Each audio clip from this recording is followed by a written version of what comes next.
Wikileaks révèle qui pourrait être derrière la tribune anonyme contre Trump. Wikileaks a mené une analyse linguistique de la tribune anonyme d'un haut responsable de l'administration Trump, qui explique pourquoi et comment il s'efforce, avec d'autres, de lutter de l'intérieur contre les pires penchants du locataire de la Maison-Blanche. Le site a dressé le profil psychologique de son auteur.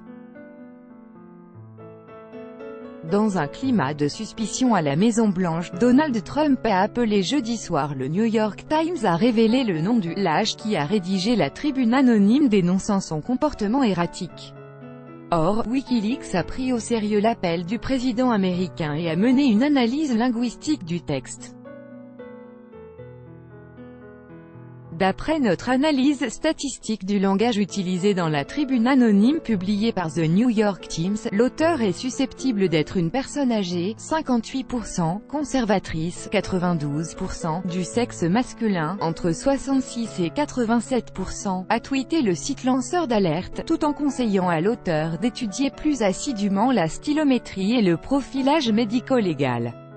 La publication très controversée de ce témoignage anonyme, intervenu au lendemain de la diffusion d'extraits d'un livre explosif du journaliste d'investigation Bob Woodward, suscitait une myriade de questions à Washington et au-delà.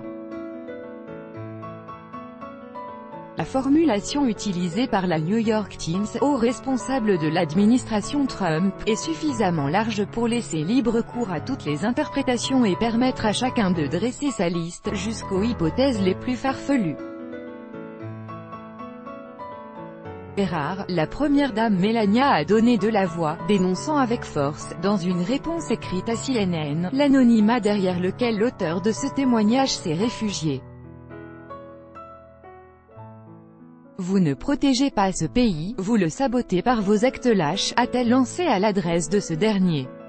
Cependant, le bureau du vice-président s'est senti tenu de publier un communiqué assenant que Mike Pence était blanc comme neige dans cette affaire.